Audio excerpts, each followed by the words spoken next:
नमस्कार दोस्तों, आप सभी लोगों का स्वागत है स्टडी ग्लोस पर। और आज मैं आप लोगों के सामने लेकर उपस्थित हूं बैंकिंग अवेयरनेस मार्च पार्ट 2। इससे पहले हम लोगों ने जनवरी, फरवरी और मार्च का पार्ट 1 भी कवर किया है। यदि आप लोगों ने उसे नहीं देखा है तो आप लोग जरूर उसको देखिए। बहुत ही बेहतरीन और प्यारे प्यारे सेशंस जो हैं वो आप लोगों के लिए बनाए गए हैं। मेरी तरफ से फुल इफर्ट जो है वो इनके अंदर किए गए हैं। आज का सेशन काफी महत्वपूर्ण होने वाला है। इसमें हम लोग एमसीक्यू ही नहीं, इसके साथ में वन लाइनर भी हम लोग आज कवर करने वाले हैं। तो चलिए शुरू कीजिए आज का करंट अफेयर। आप लोगों को इंस्टा पर मुझे फॉलो कर लेना है। जो भी आपकी क्वेरीज हैं, मैसेज हैं, वो मुझे वहां पर प्राप्त हो जाएंगे। इसके साथ में ही दीपक इंदौरा ऑफिशियल पर आप लोगों को लेक्चर की पीडीएफ और क्विज भी अवेलेबल हो जाएगा। चलिए शुरू करते हैं हम लोग पहले क्वेश्चन के साथ में। State bank of India SBI will set up an innovation incubation and acceleration centre. ये रिसेंटली कहां पर इसका एस्टेब्लिशमेंट हुआ है? 3 वर्ड यहां पर काम में लिए गए हैं। एक तो है इनोवेशन। पहले वर्ड का मीन है कि आप लोग अपनी मेंटल एबिलिटी के आधार पर एक नया इनोवेशन करें, एक नई खोज करें जो कि इस सोसाइटी के लिए एक बेहतरीन प्रोडक्ट साबित हो। इसके बाद में है इंक्यूबेशन। जब भी आप लोग कोई स्टार्टअप स्थापित करते हैं तो आप लोग को यह पता नहीं होता कि हमको बैंक से लोन कैसे मिलेगा, एनवायरमेंटल क्लियरेंस कैसे मिलेगी। उसके लिए इंक्यूबेशन सेंटर जो है वो काम करते हैं।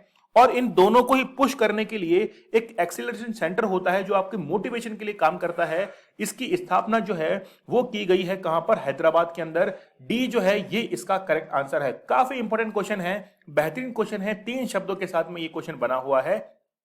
State bank of India Hyderabad Telangana में एक इनोवेशन इंक्यूबेशन और एक्सीलरेशन सेंटर जो है इसकी स्थापना की जाएगी, जो एक सलाहकार के ऑन बोर्डिंग के 6 महीने में चालू हो जाएगा।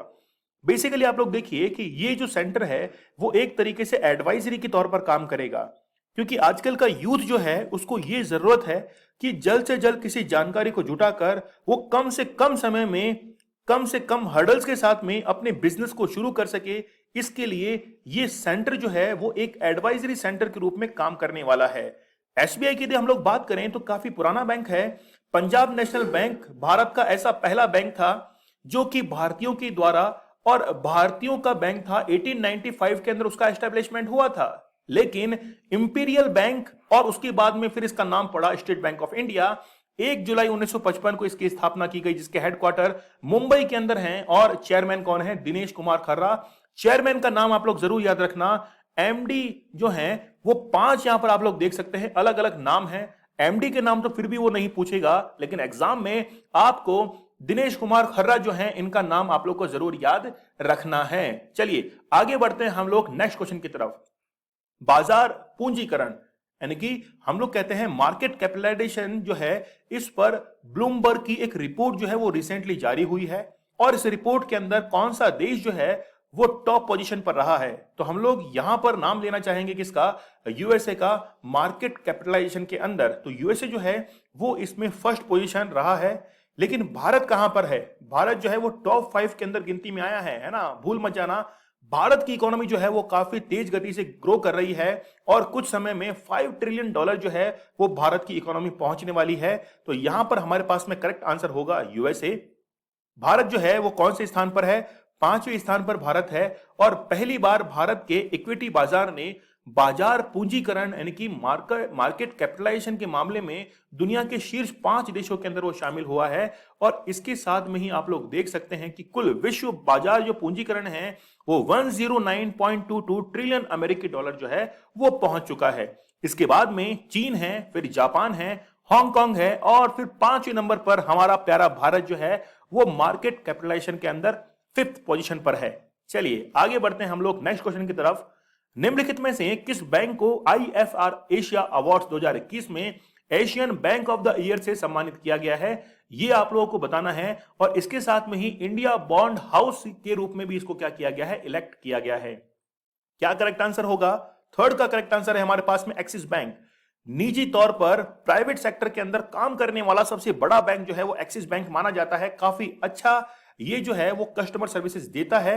एक्सिस बैंक काफी भरोसेमंद जो है वो निजी क्षेत्र का, प्राइवेट सेक्टर का बैंक जो है वो माना जाता है।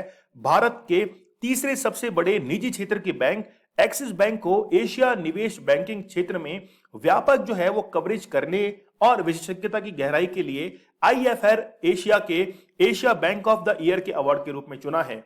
इसके साथ में यदि हम लोग वर्ल्ड लेवल पर देखें तो मॉर्गन स्टैनली जो है इनको बैंक ऑफ द ईयर का अवार्ड दिया गया है ऑन लेवल ऑफ इंटरनेशनल। चलिए आगे बढ़ते हैं, हम लोग यूपीआई की बात कर लेते हैं।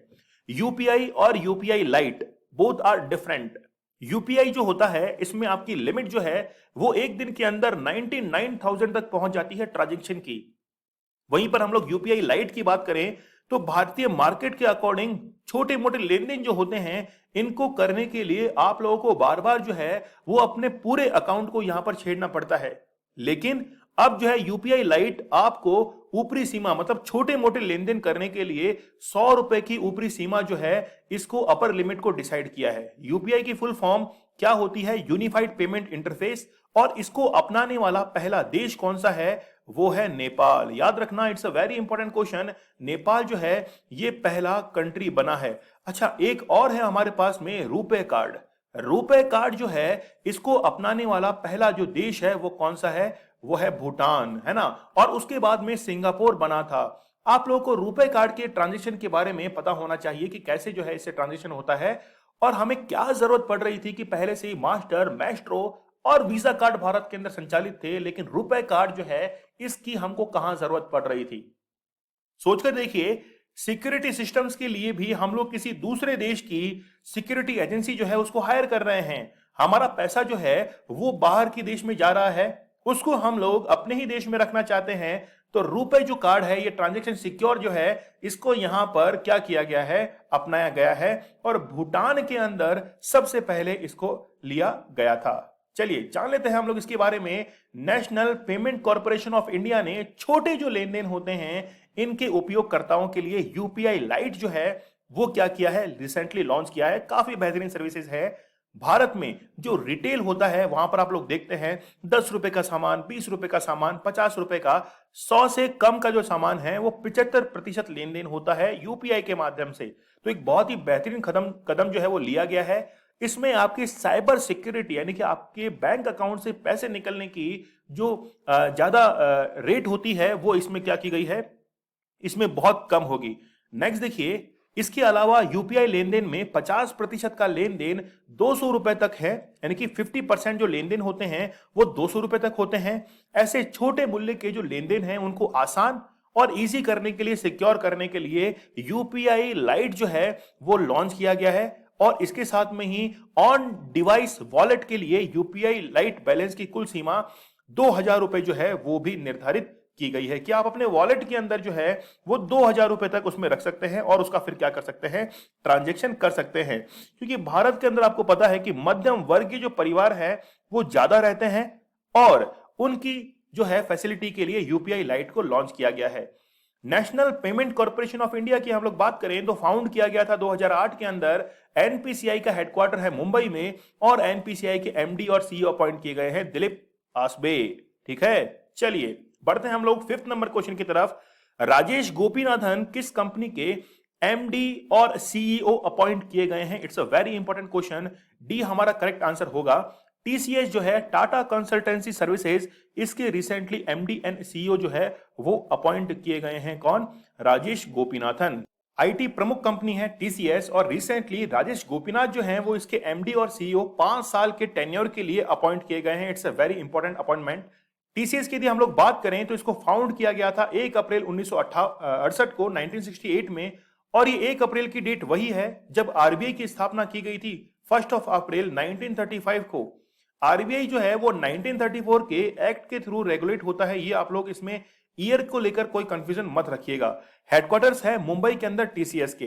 नेक्स्ट देखिए, ऑटो फर्स्ट एक एप्लीकेशन है जिसको लॉन्च किया गया है ताकि जितने भी ऑटो जो ऋण होते हैं, ऑटो लोन्स होते हैं, वो ऑटोमेटिकली क्या हो जाए, उससे पेमेंट हो जाए। तो पूर्ण तरीके से स्वचालित जो ऑटो ऋण है उनकी पेशकश के लिए किस बैंक के द्वारा जो है ऑटो फर्स्ट एप्लीकेशन को लॉन्च किया गया है? 6 नंबर का करेक्ट आंसर है HDFC, housing development financing corporation bank जो है रिसेंटली इसके द्वारा इसको लॉन्च किया गया है।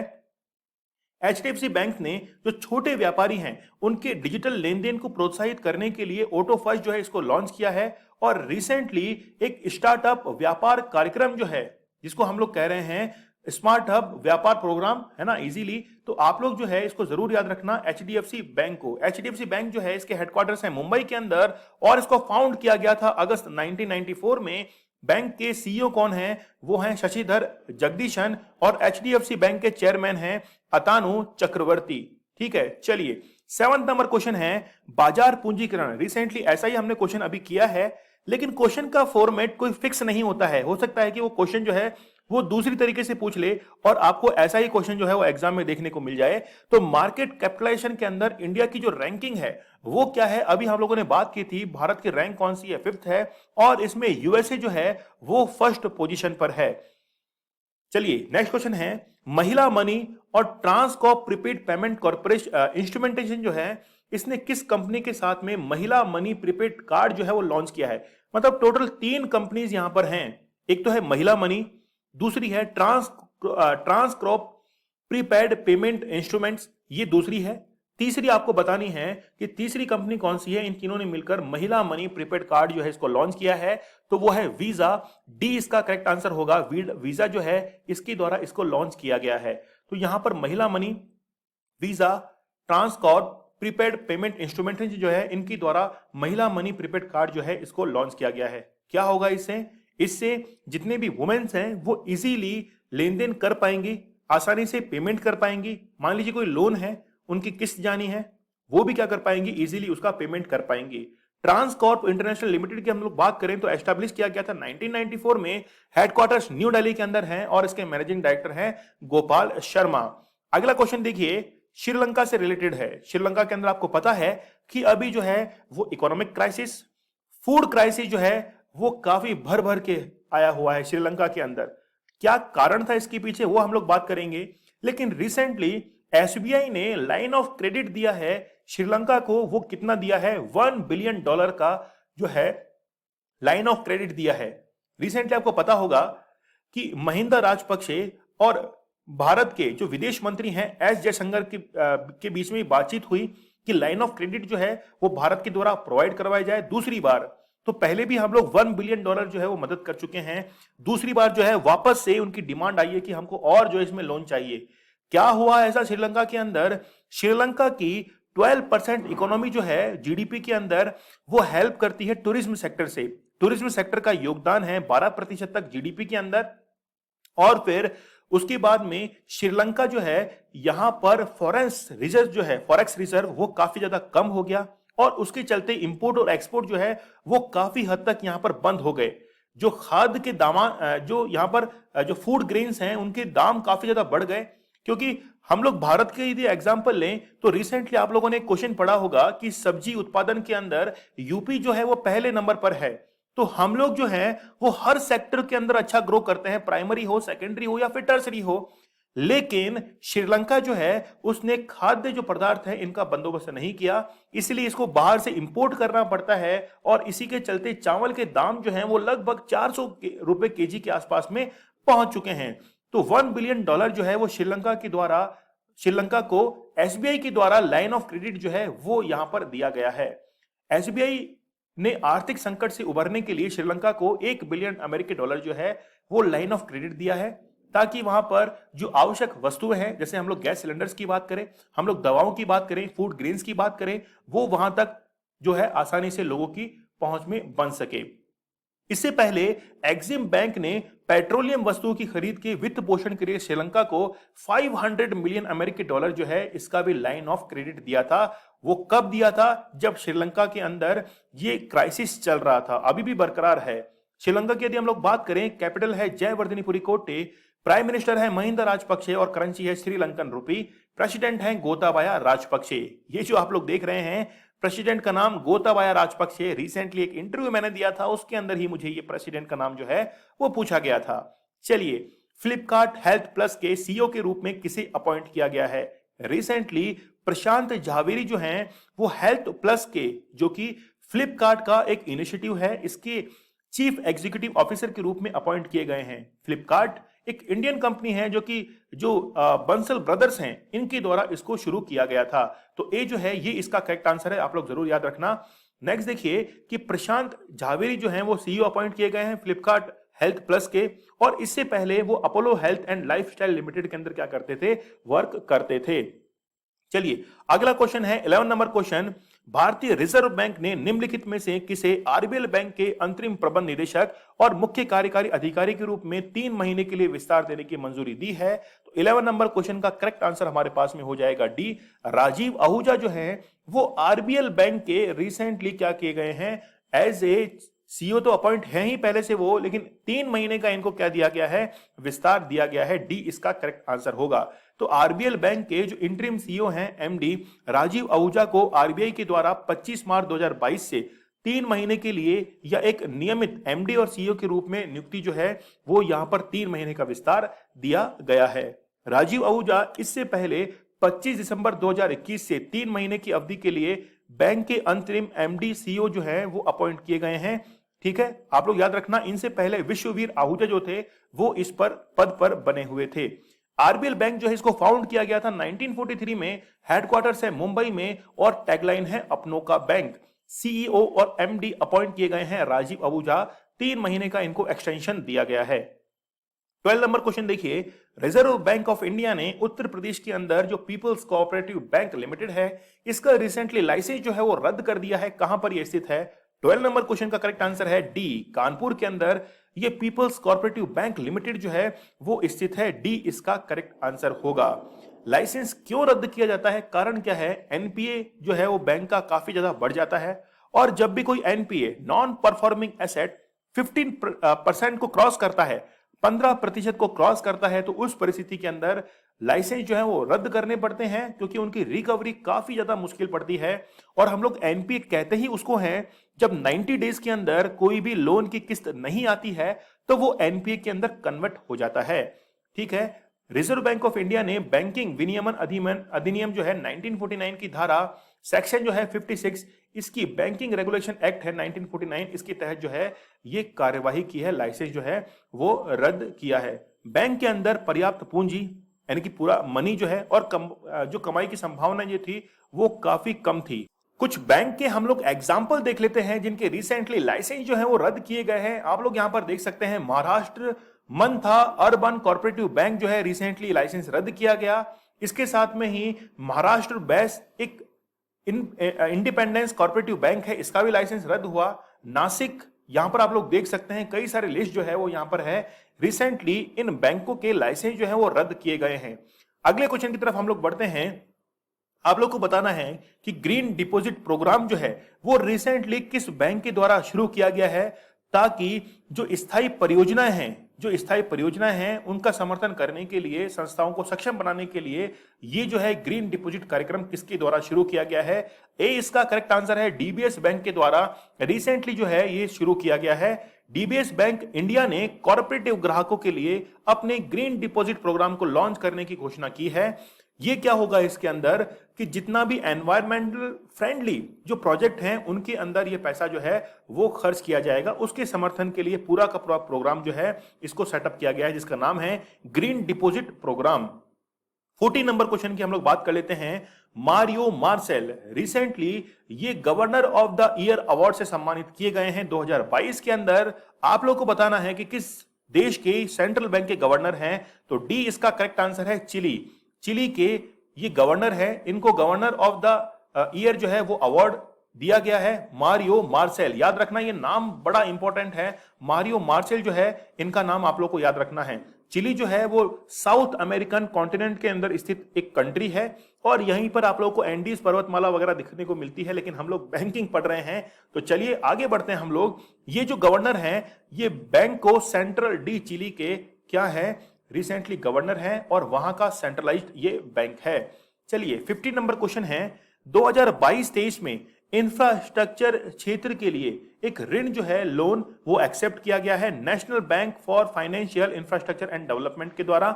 सरकार के द्वारा कितना लक्ष्य जो है वो बेसिक इंफ्रास्ट्रक्चर पर खर्च करने का डिसाइड किया गया है। 15 नंबर क्वेश्चन जो है इसका करेक्ट आंसर है सी, $1 ट्रिलियन जो है, $1 ट्रिलियन के अंदर ये है, तो ये पैसा जो है वो खर्च किया जाएगा।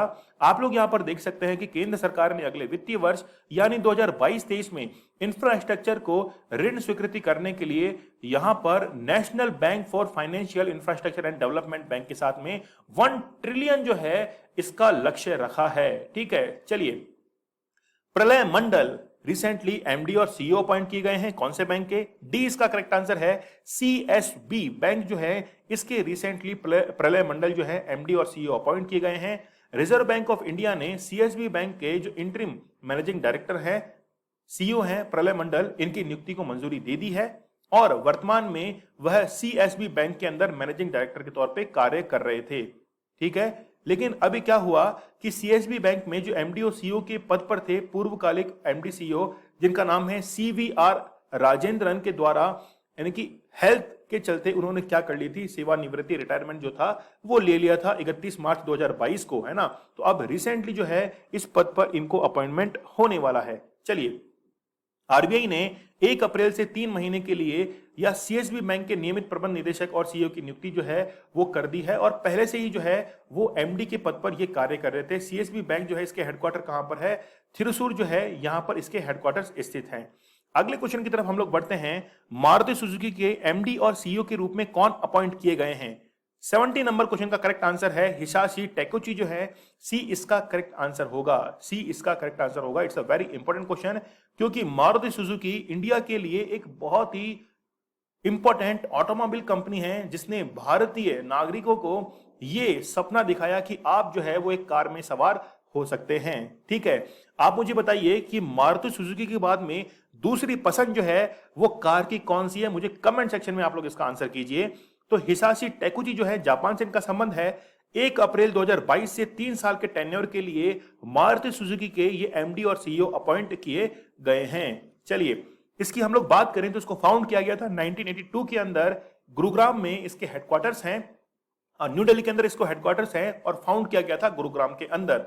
चलिए, निर्यात तैयारी सूचकांक जिसको हम लोग कहते हैं एक्सपोर्ट प्रिपेयर्डनेस इंडेक्स ईपीआई 2021 में कौन सा राज्य जो है वो टॉप पोजीशन पर रहा है? तो इसका करेक्ट आंसर होगा ए, गुजरात जो है वो हाईएस्ट यहां पर कोस्ट लाइन रखता है। पूरे भारत के अंदर सबसे लंबी जो कोस्ट लाइन है, इसकी मदद से यहां पर एक्सपोर्ट जो है वो काफी ज्यादा एक्सेलरेट होता है, काफी ज्यादा यहां पर एक्सपोर्ट आता है। जैसे कांडला पोर्ट की हम लोग बात करें तो कांडला पोर्ट जो है वो मैक्सिमम इंपोर्ट एक्सपोर्ट करने वाला यहां का पोर्ट है। तो गुजरात जो है वो इस इंडेक्स के अंदर नंबर 1 पे आया है। गुजरात नीति आयोग के निर्यात तैयारी सूचकांक में सबसे ऊपर है। रिसेंटली नीति आयोग के द्वारा जो है ये क्या किया गया है, इंडेक्स जारी किया गया है, national institution for transforming India, जिसकी स्थापना 1 जनवरी 2015 को की गई थी और इसके बाद दूसरे और तीसरे नंबर पर महाराष्ट्र और कर्नाटका है।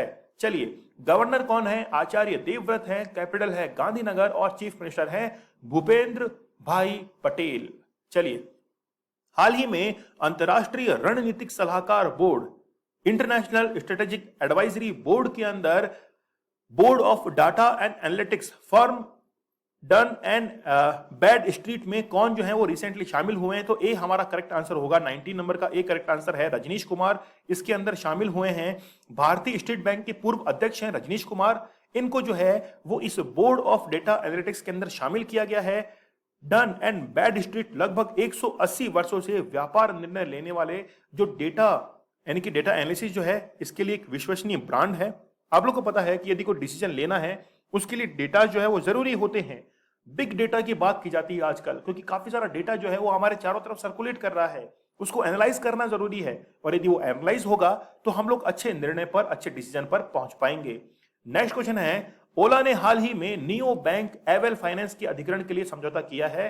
तो ओला के सीईओ कौन है? भावेश अग्रवाल, काफी डायनेमिक पर्सनैलिटी है। इनके द्वारा रिसेंटली एक बैटरी जो हम लोग कहते हैं कि बैटरी स्कूटर जो है उसको भी लॉन्च किया गया भावेश अग्रवाल के द्वारा। सी जो है इसका करेक्ट आंसर होगा। ओला एक भारतीय राइड हेलिंग स्टार्टअप है। अपनी वित्तीय सेवाओं की पेशकश का विस्तार करने के लिए neo banking platform avail finance का अधिग्रहण करने के लिए सहमत हो गए हैं। सीईओ भावेश अग्रवाल है, उसका हेडक्वार्टर जो है वो बेंगलोर कर्नाटका के अंदर स्थित है। नेक्स्ट देखिए, रिजर्व बैंक इनोवेशन हब कहां स्थापित है? 21 नंबर क्वेश्चन, काफी इंपॉर्टेंट है, हमने लास्ट लेक्चर में भी इसकी चर्चा की थी। बेंगलुरु के अंदर जो है वो इसकी स्थापना की गई है। क्या काम है जान लेते हैं हम लोग इसको। आरबीआई गवर्नर जो है शक्तिकांता दास, उन्होंने रिसेंटली बेंगलुरु के अंदर रिजर्व बैंक इनोवेशन हब जो है इसका उद्घाटन किया है। ये क्या काम करेगा कि फाइनेंस इनोवेशन को बढ़ावा देगा और उसके न्यूट्रिशन के लिए, उसको जो है एक्सेलरेट करने के लिए 100 करोड़ रुपीस जो है इसकी पूंजी के लिए भी वो क्या करेगा, सहायता प्रदान करेगा। तो जो सेंट्रल बैंक है इसके अनुसार हब के पास में, यानी कि जो इनोवेशन हब है, ये एक स्वतंत्र बोर्ड है जिसमें गोपाल कृष्णन अध्यक्ष हैं और अन्य जो लोग हैं वो भी इसके अंदर क्या है, शामिल हैं। RBIH मतलब आरबीआई इनोवेशन हब जो है इसकी स्थापना 2013 कंपनी अधिनियम के तहत की गई थी और उसका सेक्शन जो है सेक्शन 8 के तहत यहां पर 100 करोड़ रुपीस की प्रारंभिक पूंजी के साथ में इसको शुरू किया गया था। अगला देखिए, आरबीआई गवर्नर शक्तिकांता दास ने हाल ही में एक शाही निर्माण, यानी कि इंक जो निर्मित होती है जिससे नोट जो है उसको प्रिंट करते हैं, वर्णिका को किस स्थान पर जो है वो समर्पित किया है। ये सबसे बेहतरीन क्वेश्चन है, आप लोग इसको स्टार मार्क कर लीजिए। वर्णिका की स्थापना जो है वो रिसेंटली कहां पर की गई है? बी इसका करेक्ट आंसर होगा, कर्नाटका के मैसूर के अंदर स्थापित इसको किया जाएगा। नोट की छपाई अलग जगह होती है, उनको सिक्योर अलग जगह रखा जाता है, पेपर अलग जगह बनता है, हर सेगमेंट जो है वो अलग अलग काम करता है। तो वर्णिका एक यूनिट जो है जहां पर इंक को बिल्ड किया जाएगा, मैन्युफैक्चर किया जाएगा, इसके लिए यूनिट जो है वो मैसूर कर्नाटका के अंदर स्थापित की गई है। तो आरबीआई जो है, आरबीआई यहां पर आप लोग देखिए BRBNMPL, भारतीय रिजर्व बैंक नोट मुद्रण प्राइवेट लिमिटेड, एक तो ये संस्था आप लोग यहां पर देख रहे हैं। नोटों की सुरक्षा बढ़ाने के लिए 1500 मीट्रिक टन की वार्षिक शाही निर्माण जो है क्षमता के साथ मैसूर कर्नाटका के अंदर वर्णिका नामक यूनिट जो है इसकी स्थापना की गई है। 4 जो है वो प्रिंटिंग प्रेस है हमारे पास में, देवास मध्य प्रदेश, नासिक महाराष्ट्र, मैसूर कर्नाटका और सल्बोनी वेस्ट बंगाल के अंदर 4 हमारे पास में प्रिंटिंग प्रेस हैं। SPMCIL, आप लोगों ने अभी यहां पर जो 2 देखा है ना, देवास और नासिक, देवास और नासिक जो है ये किसके अंडर में आते हैं? SPMCIL के। और मैसूर और सल्बोनी जो है वो किसके कंट्रोल में है? BRBNMPL के ये कंट्रोल में आते हैं, इसलिए हम लोग इनके बारे में भी जान लेते हैं। चेयरमैन एंड मैनेजिंग डायरेक्टर है तृप्ति पात्रा घोष, ठीक है, तृप्ति पात्रा घोष। और BRBNMPL के जो चेयरमैन हैं वो T रविशंकर हैं। इसके हेडक्वार्टर्स कहां हैं? SPIMCL के हेडक्वार्टर्स हैं न्यू दिल्ली के अंदर और BRBNMPL के हेडक्वार्टर्स हैं बेंगलुरु के अंदर। चलिए, सेशन के अंदर वन लाइनर आप लोगों के लिए इंट्रोड्यूस किए गए हैं। कुछ एक वन लाइनर जो है वो आप लोग जो है उसको कवर कीजिए। पहले भी हम लोगों ने कवर किए हैं, आप लोग रिवाइज भी कर सकते हैं और अच्छे से याद भी कर सकते हैं। HDFC म्यूचुअल फंड ने महिलाओं के, आई होप आप लोगों को हिंदी में प्रॉब्लम नहीं हो रही होगी, है ना। चलिए, HDFC म्यूचुअल फंड ने रिसेंटली वुमेन्स के लिए फाइनेंशियल एम्पावरमेंट के लिए लक्ष्मी फॉर लक्ष्मी जो है इसकी शुरुआत की है। तो किसने की है? HDFC के द्वारा इसकी शुरुआत की गई है। श्रम मंत्रालय ने डोनेट ए पेंशन जो है कार्यक्रम शुरू किया है। तो किसने किया है? लेबर मिनिस्ट्री के द्वारा शुरू किया गया है। प्ले पास सब्सक्रिप्शन लॉन्च किया है गूगल ने भारत के अंदर। सरकार ने फरवरी 2022 के जीएसटी के रूप में 1.33 लाख करोड़ रुपए जो है ये यहां पर कलेक्ट किए हैं। बैंक ऑफ महाराष्ट्र ने ओडिशा में प्रोजेक्ट बैंक सखी लॉन्च किया है। कहां पर हुआ है प्रोजेक्ट बैंक सखी? वो बैंक ऑफ महाराष्ट्र ने उड़ीसा के अंदर किया है। आरबीआई ने सर जेरोदा नाइक शिराला सहकारी बैंक जो है सांगली महाराष्ट्र का, इसका लाइसेंस रद्द कर दिया है। तो लाइसेंस जिसका रद्द किया गया है वो मैंने आज आप लोगों को बता ही दिया है। सेंट्रल डिपॉजिटरी सर्विसेज लिमिटेड जो है 60 मिलियन से अधिक डीमेट खाते पंजीकरण करने वाला पहला डिपॉजिटरी जो है वो बन चुका है। पेटीएम ने स्वचालित टिकट वेंडिंग मशीन जो है इसके माध्यम से डिजिटल टिकटिंग सेवाओं की पेशकश करने के लिए आईआरसीटीसी के साथ में क्या की है? भागीदारी की है। नेक्स्ट देखिए, फ्यूचर जनरली इंडिया इंश्योरेंस ने FG डॉग हेल्थ कवर बीमा जो है इसको लॉन्च किया है और इसका नाम क्या है? ओ माई डॉग अभियान जो है इसका अनावरण किया है।